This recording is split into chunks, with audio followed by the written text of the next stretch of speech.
What's going on, everybody? Welcome back to another episode of JaAR. JaAR, for those of you that may be new, stands for Joe. And Amy. Review. This is our weekly show where we review the magic stories as they are posted on Wizard's website. And this week we have War of the Spark Ravnica, Rallying the Reluctant by Reg Weissman. Yep, that's it. Reg Weissman. By Greg Weissman. There was... You can ask Amy. I've been having speaking issues tonight in general, so this is going to be a great show. Great show. It'll be entertaining for the rest of us. My quick review at the top. I have these issues all the time, so you know what? I'm just happy it's not me for once. My quick review at the top for this one is the same as last week. It was better than last week's story, in my opinion. But that still does not mean that I think that you should read it. Although, I guess I would combine it with my review from the first story from 2 weeks ago, in that I think part 1 is worth a read. Parts 2 and 3, if you've read the novel, are not. Okay. But part 1 is, I think, my estimation. What about you?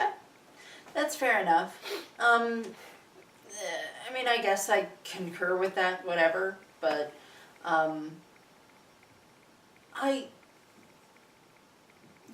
I think I do agree also with that it is better than last week. Yeah, I mean, that's not a high bar, just as a reminder, but, you know. But I do feel like this one has raised that bar a little bit. Yeah, that's fair. As you said, it's not high, but it has risen. Yeah, this is the best of the 3 so far. That just doesn't mean that it's amazing. So if, kind of either irrespective of our quick review or now based on our quick review, if you are interested in reading the story and you do not necessarily know where to find it, check the description down below. Yes. We will have a link to that story for you to click on, tap, whatever, if you want to find it and don't exactly know how to find it. So... that is an option for you, so that you can then come back here, because what we've been trying to do recently is summarize, but not with these, because as Amy pointed out last week, that these stories are already a summary of the book, and so we're not going to then summarize it further, we're just going to review it. So, on to the full review itself. As I said, part 1 was good, or I thought was worthwhile, a worthy read, and so unfortunately it was the smallest of the 3 parts. Maybe it was a little bit bigger than part 2, but it was like pretty small, especially in comparison to part 3, which was awful. And so it starts off very strong and then very drastically drops. It like jumps off a cliff. You know, like more than not even halfway through. So. Let's talk about part 1 and why it was good. Part 1 was good because it was something that we did not see in the novel at all. Correct. At all. So it's not like... a lot of what's going on in these stories is it's Rat retelling, or these stories are retelling an experience that we already saw as readers of the novel through Kaya or Teo's eyes. Either way, right? I mean, obviously, then in these bigger sections, it's through Jace's or Gideon's or whoever's, but in this case, because Rat spends most of her time towards the beginning of the book with Teo and then with Teo and Kaya, that's what we've been seeing, is we're being retold sections of the story that we heard through a chapter that was focused on Kaya or Teo. This part 1, was not that. This was a story about Kaya and Teo and Rat that we heard none of in the novel. Correct. Which is a taste of what these stories could have been, and in my estimation, should have been. And so it's good because you're like, oh man, it's new stuff. Like, almost no matter what, it's cool. Because you get further characterization of Kaya, further characterization of Teo, further characterization of Rat that is not copied and pasted garbage. And even if you weren't interested in those things, you would still say to yourself, oh, thank God, a breath of fresh air. because it's not literally copied and pasted from the novel. Yeah. So even if it said a bunch of random stuff, even if it read you the phone book, at least it's New material. different. Yeah. Yeah.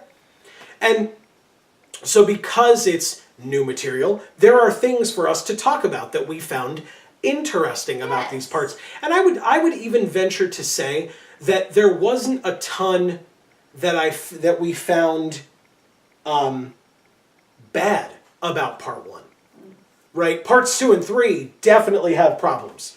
But part 1, I don't think there was anything that we walked away from part 1 having said like, oh, that doesn't make sense, or oh, that was stupid, or whatever. Like, part 1 was good. It was actually interesting. And so I think that's why, like, part 1 does a lot here and carries this story on its damn back to make it better than last week's. You know, again, we discussed that in the beginning. So one of the things that they talked about, I'll go towards the latter end and then we can go to the more interesting top end stuff. Kaya is trying to get the help from the Orzhov Syndicate, whom she is the guild leader of, but she was running into a lot of red tape, so to speak. And for white and black. Yeah, exactly. White and black tape.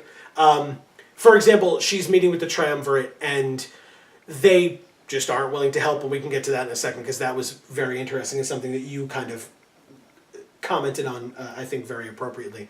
But she also, as she's leaving, one of the Tithe-bearer giants, I mean, the art that was shown was of the Tithe-bearer giant kind of coming in and basically saying, like, oh, I'll help, you know. And Kaya's like, hey, listen, like, if everyone who owes us debts dies to these Eternals, we don't get to collect any more money. Right. And if that's your job to collect money, Then it should out of job. right. So it should also be your job to help those people, to save their lives from these attacking Eternals. And the Tithe-bearer giant's like, no, that's a good point. And the Triumvirate's like, well, technically, and the Tithe-bearer giant's like, no, I'm going to do it.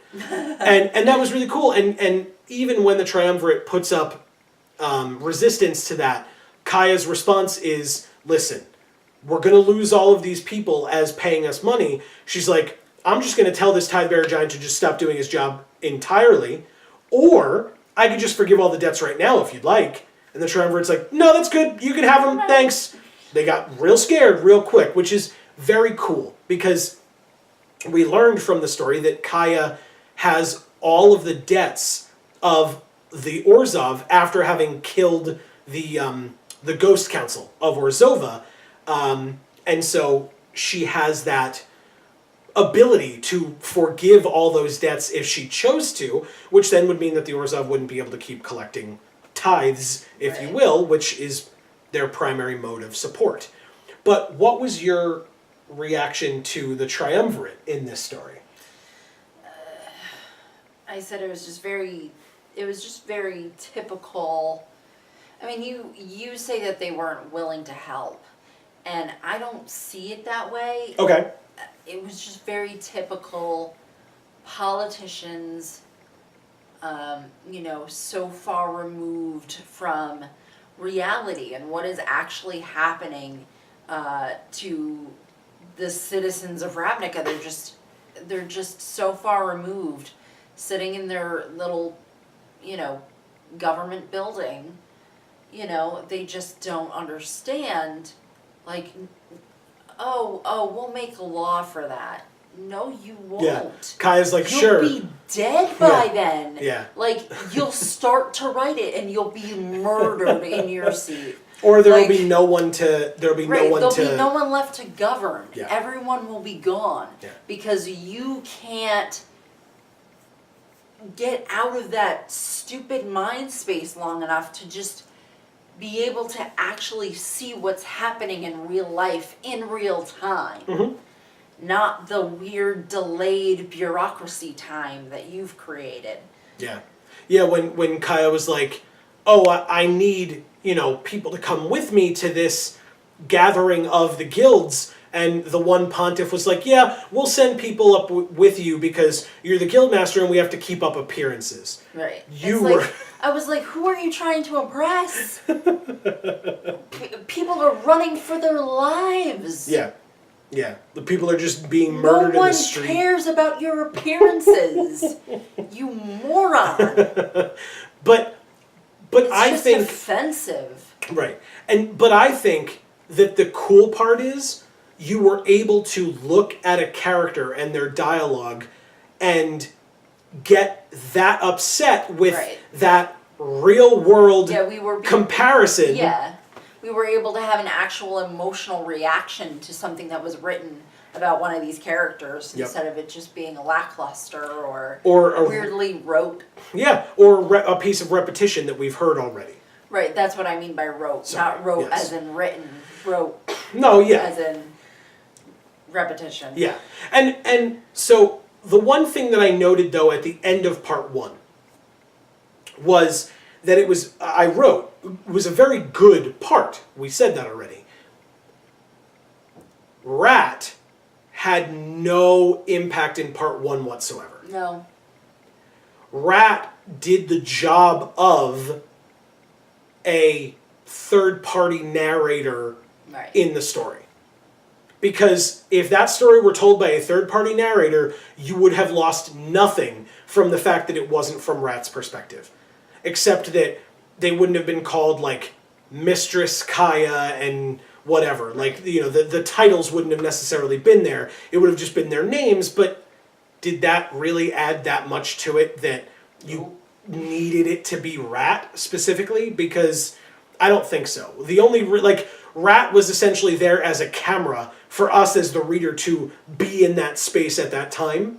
And that's the only reason. Because Rat didn't participate in the dialogue at all. She wasn't, she didn't give much of her opinion about what was going on. It was just, Kaya said this, the Pontiff said that, they looked like this, etc. Which anyone, I mean, that could have been told from Kaya's perspective, Teo's perspective, in the novel itself. Like, it didn't need to be from Rat's perspective in these stories. It could have been told in the novel. Now, it wasn't needed for the novel, and we'll review the novel later, but it wasn't needed for the novel, but it was a nice piece of content that I guess could have been included, but then it would have been that much longer. But it was nice to read that part of this story. We had another, I guess now onto the negative stuff. We had another fourth wall break in this story, which I don't think is inherently a negative thing, but I feel like it's always just out of nowhere because I guess at this point we should know, right? Because we're 3 stories in. So I guess at this point we should know that Rat is talking to us, the reader, right? She's Deadpooling us by, like, every once in a while, like in the scene that she's in, just turning to the camera, right? And just talking to the camera, aka the viewer, where she says, you know, I was eavesdropping on so-and-so. She said that earlier. And then later on, she's like, now I'm eavesdropping on so-and-so. And she goes, you don't have to tell me that eavesdropping is a nasty habit. I already know. And it's like, who are you talking to? I wasn't going to tell you that. Again, it's not inherently a bad thing. It's just, I find it a little jarring. No pun intended for the name of our show. It seems a little odd to me. It seems a little out of place. That's me personally. I don't know. Do you feel the same way we've talked about this? I mean, it's a thing. There are stories where it makes sense. Stories where it fits. Magic stories are not one of them.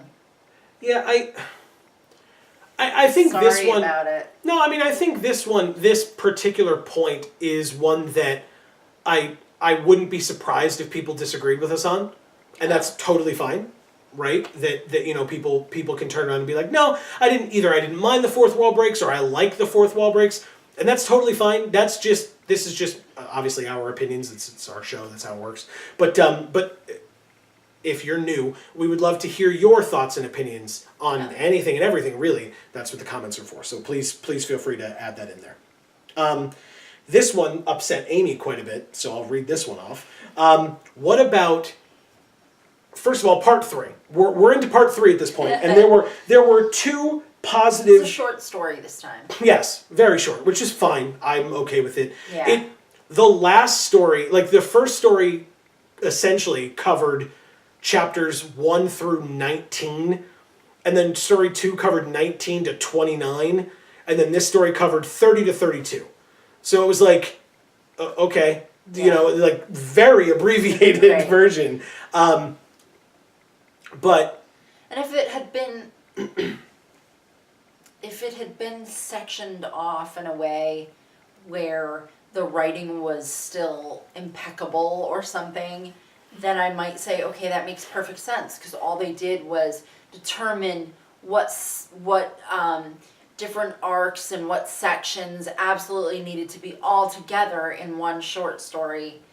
And, you know, so that's the thing that's dictating how many chapters they're doing at any given time for one story, as opposed to just taking, well, here's the first 4 and the second 4 and the third 4, you know, or something like that. But it was not written in a way where I feel that was done that way, you know, because it just, so much of it is just verbatim the novel, you know. So it doesn't really make me feel like those sections are extremely deliberate, and trying very hard to just do what's going to make sense for each particular story. It kind of seems random.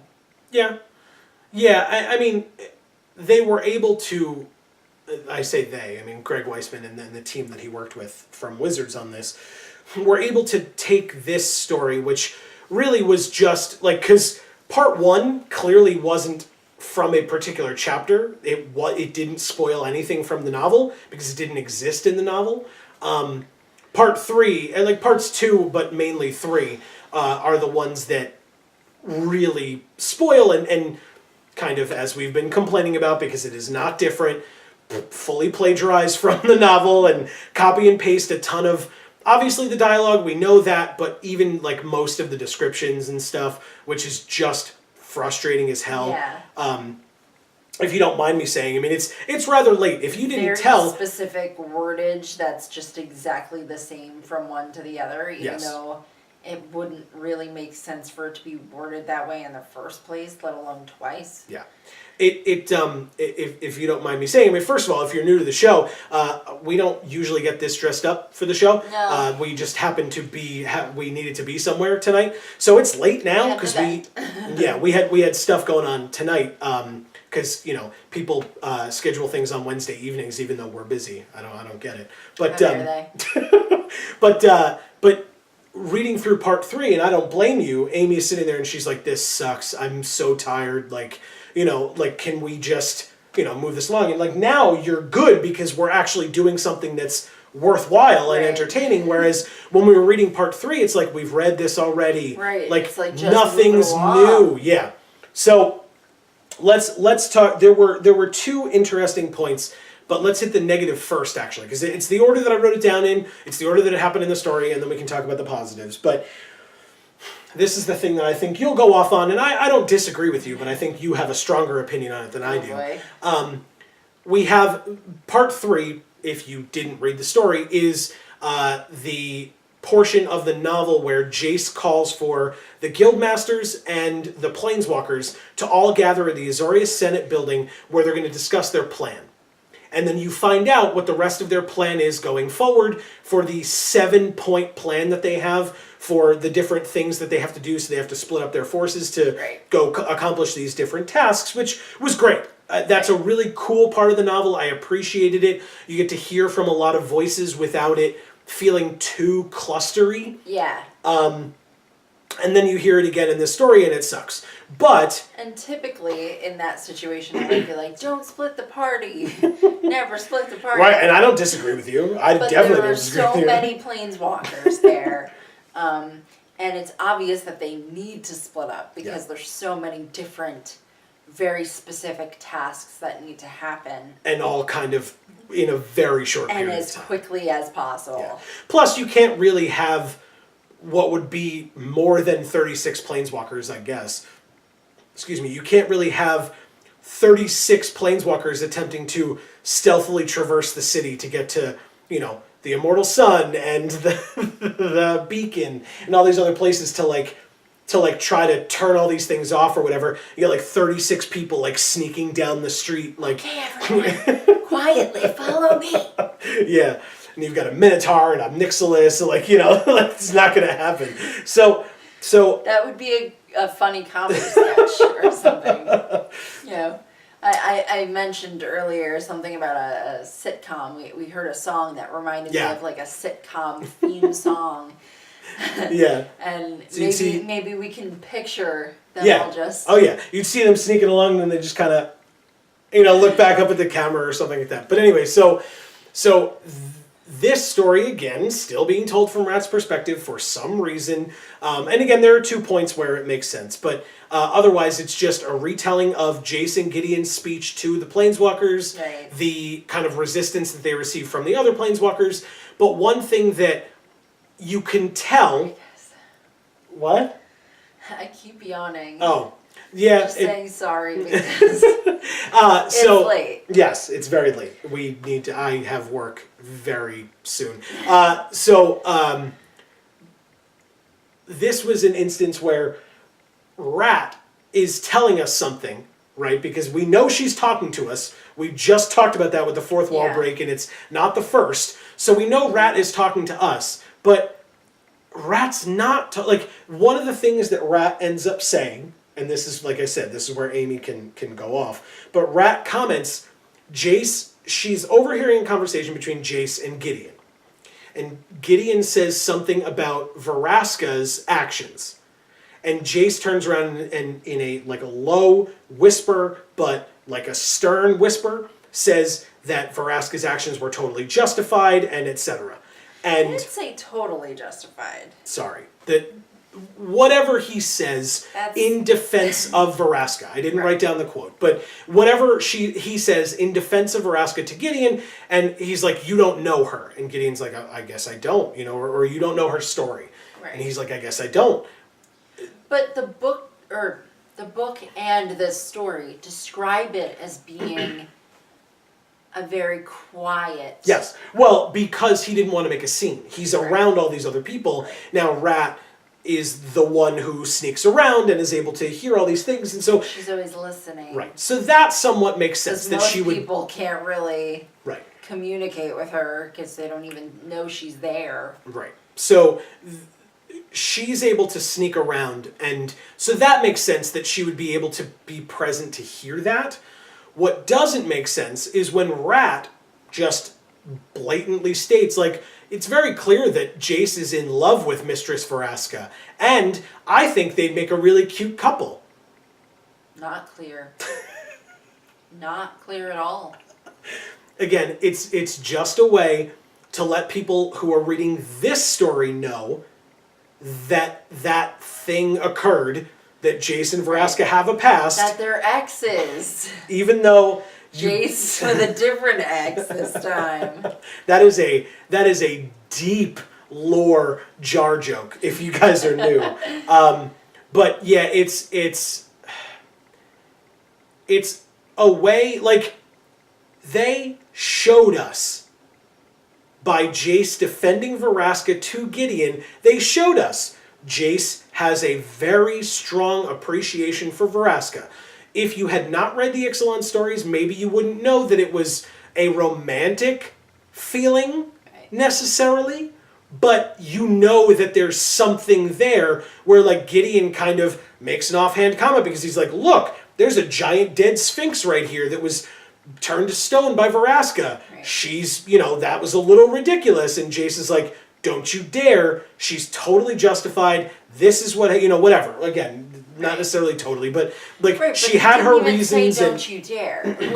My point was, he wasn't animately yelling that Vraska was, as you say, totally justified. Right. Or don't you dare. Those words weren't used. Correct. And the things that he said were deliberately vague. And the way that he said it was very quietly. Right. So there's really no reason for Rat to think, as soon as hearing this, oh, well, he must be in love with her. No. Like... And also, oh, they'd make a cute couple. Right. No. Like... And there's no one who thinks that. There's no one who thinks Vraska is cute. I will say, having read the stories, we know that they do make a cute couple. Right. That's not what we're saying here. And that's exactly what you're saying. Is you're saying that those lines were put in there to make people who are new readers of the story aware of the fact that that stuff already happened. Yep. Even though there's really no reason for them to be there, because those conclusions would not have actually been made by that character just by learning the information that she just learned. And they could already have been made by the reader, right, through reading that response from Jace, and especially, again, the way that they describe it, where, yes, it was a whisper, but it was like a low, measured whisper, right, in, like, almost, it doesn't say it this way, but you can imagine, like, almost through gritted teeth, where it's like, he's still trying to be quiet, he knows he can't make a scene right now, but he also is adamant in his need to defend her to Gideon, because Gideon doesn't get it, right? Gideon wasn't there, or Gideon wasn't told by Vraska, like Jace was, of what she had to endure at the hands of the Azoria Senate in locking her up and torturing her and all those other terrible things that I'm just going to gloss over because we don't need to get into all that. You can say Gideon doesn't get it. He still doesn't get it. He didn't listen when Jace said to him, do not trust Liliana. Gideon doesn't get it. Yeah. Gideon is that guy. He's that guy who he's that righteous guy. And he thinks everyone is like that. He's a white mage, is what you're saying. Yeah. And he doesn't get it. He doesn't know how asshole-ish people can be. He just doesn't get it. Yeah. Because for him, they aren't. Mm-hmm. The only people that really are like Nicol Bolas and those gods who pissed him off and killed all his friends. Or Erebos.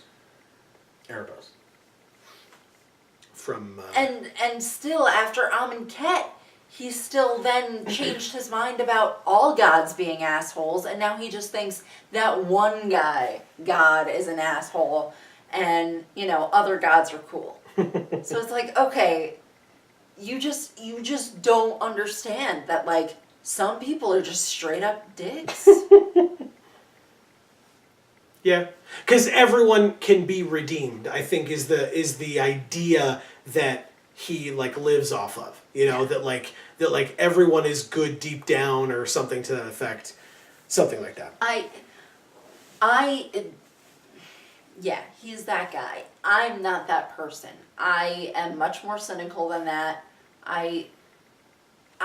Part of me knows that everybody is always trying to do what they think is right in any given time, right? And their perception of what is right is altered by everything around them, their own experiences, whatever. Oh, yeah. But it doesn't change the fact that those people can also just be dicks. Like, they can do what they think is right, but that doesn't change the fact that they're a dick. Yeah, no, it's true. If they're a terrorist, they're a dick, even if they think in their mind that what they're doing is the right thing to do. It's a fair point. It's a fair point. They can't be redeemed, I'm sorry. Mm-hmm. No, it's a fair point, yeah. So it's, but that is, so that's sorry, way off topic. Well, regardless, but I mean, that's the situation that we're in, is that, that exchange occurs, and for the purposes of further Yeah. exposition that conclusion is drawn because you need to know that for some reason. Right, but it's not a conclusion that could have been drawn in that moment. No, not at It all. just, I it's agree. like, it's so unrealistic and Well, disingenuous and just, they just pulled it out their butts. But then again, like I said, it's a conclusion that could have been drawn by the reader. You know, like, If the oh, reader there's had some kind of a past relationship there, I guess. If there's some kind, like, it may have been loosely concluded by the reader if they didn't have any backstory. Okay. But the character wouldn't have concluded that. I agree. Wholeheartedly, I agree that especially this story, like there were two moments I think where Rat being the narrator of these stories was necessary, and all other moments it could have just been a narrator and it would have been no different. In this particular story, I could go back and read the other ones and I'm sure I'd find other moments in those as well, but I feel like in the first two stories at least Rat was more relevant as part of the discussions or whatever. In this one, she barely, if at all, had any dialogue. Right. It was like she wasn't even in it. Right. One of the pieces of dialogue that she had was one of the... You'd almost think it wasn't from her point of view, it was from somebody else's point of view, since nobody can see her and right. So, hear her. And... So that was something that was one of the interesting points towards the end that I wanted to bring up, is that Rat has a conversation with Teo towards the end where they're kind of, joking back and forth with one another because she's like, oh, I was just listening in, and Teo's like, really? You were just listening? Really? Because she likes to talk. And so he's like ribbing her a bit for that. That wasn't in the novel. So that was a cool moment because, hey, it's new content. Yes, give it to me. I'm very ravenous for it because I'm not getting it anywhere else here. So, and she makes a comment where she basically says that, she's like joking with him and laughing, and then she tells herself that she shouldn't get used to it and she shouldn't get so invested essentially in this relationship with Teo because he's a planeswalker. So as soon as he can, he's just going to leave. Not as soon as he can. As soon as this whole thing is over. Right. Because basically in her mind, she's seen his coming to Ravnica in the first place as he was beckoned here by the Planeswalker beacon. Mm-hmm. And so as soon as this war is done being a war, which is hopefully soon, he's going to just up and leave with the rest of them. Right. And I was like, well, it kind of sucks that she thinks that, but at the same time, like, my response was like, oh, okay, it's foreshadowing. It's telling us that, she's gonna think that he's gonna up and leave, and we pretty much have concluded that he's probably not gonna do that because, everybody back on his home plane hates him and thinks he's useless, and, there's somebody on Ravnica who needs him. It might not be the worst thing in the world for him to, like, planeswalk home to Gobakhan, show them that he doesn't suck anymore because of all the improvements he's made on Ravnica, like, kind of, demonstrably flip them the bird by, like, making the shields that he can make now, and then leaving and going back to Rat. I just think that would be I don't think that would be beneficial to anyone. That'd be beneficial to me. I think that'd be funny. I think that would be a waste of time. And then this I was somewhat okay with. Rat kind of mentions being aware of Dak Faden. I'm okay with that. I think that that's a little bit coincidental because that's not something, at least to the point in the novel that we have read, and we're pretty close to the end, that is not something that the novel established at any point. But Rat in this story is like, oh yeah, there's Mr. Dak Faden over there. He has these abilities or whatever, and I've seen him around because he's a thief, and so I like to try to follow him around and use some of those abilities or whatever to for myself. And so because of that, there's that one kind of cool moment that she comments on where she notices that, first of all, she says that he's flirting with Saheeli Rai, which I thought was kind of funny, but that he was flirting with her while like admiring her filigree, like her gold and stuff on her. So he's not actually flirting with her. Like, he's just he's just stealing from her, right, or trying to, and that Rat notices that Saheeli is flattered but also cautious, which Rat was like, that's a pretty good idea. Yeah, do that. But later on mentions the interesting point of Dak kind of walking up behind Kiora during the Pledge of Unity, where everybody has their hands on Gideon, or the person in front of them who's touching Gideon or whatever, and that Dak touches the Bident of Thassa that Kiora is carrying, and that he looks like he was questioning every decision he'd ever made in his life, I think was the line that was used. And I just think that's funny. Like you were talking earlier about Erebos, one of the other gods of Theros. Well, that Bident belonged to a god. And Dak just tried to, use his psychometry or whatever it's called on that Bident and didn't really enjoy himself. And it's like, yeah, no, you touched the weapon of a god, dude. This is a bad idea. Right. Well, the other thing too is that we've kind of learned that the gods know how and or when someone's going to die? It depends on the god. I don't know that it's all of them. I know Hazaret was able to figure it out, but I don't remember if that was something inherent with her abilities or not. I don't genuinely recall. Well, what I'm saying is that there's a theory you could come to that would say that touching that trident made him realize that he was probably going to lose his life on Ravnica, since he just recently was about to leave and then up and changed his mind to fulfill his destiny. You're thinking ahead.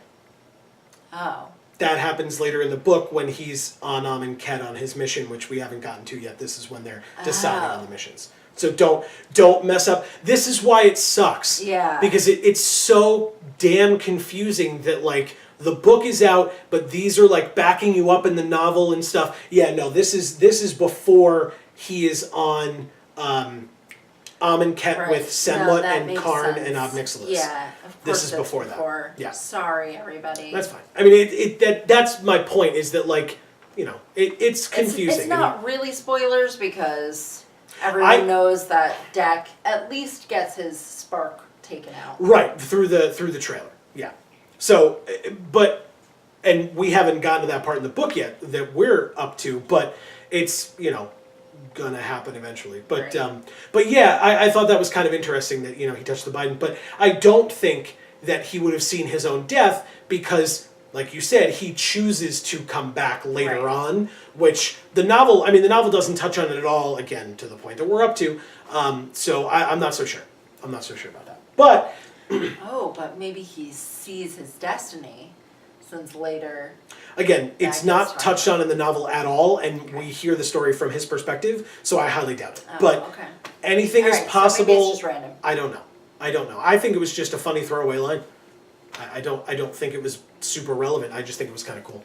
But that's why I touched on it, because again, it's new content. It's new things that we didn't know from reading the book.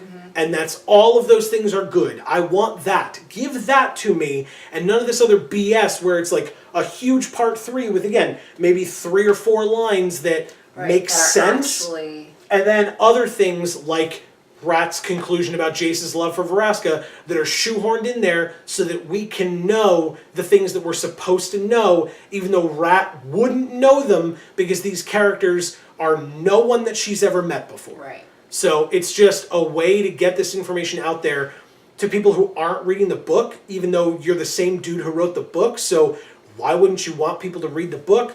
It's not... Well, it's not about people... It's not for people who aren't reading the book so much as people who haven't read the stories in the past. That portion of it. But I mean, in general, the book talks about Jace and Vraska's connection to one another. Yeah. Blatantly talks about it. So... regardless, that's also not. I don't want it to seem like I'm saying that in particular is Greg Weissman's fault. See, I said it almost incorrectly again. That's not Greg's fault. That is through the decision making of when and how these stories are coming out. Right, And so right. I don't want it to seem like, and please don't misunderstand, I don't want it to seem like I'm saying that was his decision or his Right. bad decision or choice or whatever. That's not what I'm saying, and I apologize if I misspoke there. But regardless, as far as I'm concerned, we're done for this I think week. so. I I feel like we've talked more about this story than there was meat to the story. So that sounds like JaAR to me. I don't know. it kind of does. So thank you guys so much for watching. Please feel free to let us know any and all opinions that you had about this week's story down in the comments below. That would be a very cool way to join Amy and myself in showing off your Hashtag Vorthos Pride. I got there. This has been another episode of JaAR here on Geek for All. Feel free to check out some of the other videos we have. We do those from time to time. They're around. And feel free to subscribe as well. That button's up there. Check your subscriptions. I will say it again because God knows they don't always stick. But from the Geek for All YouTube channel, I have been Joe. And I'm Amy. And as we always say, guys, in whichever video of ours you watch next, we will see you all next time. Thanks, everybody.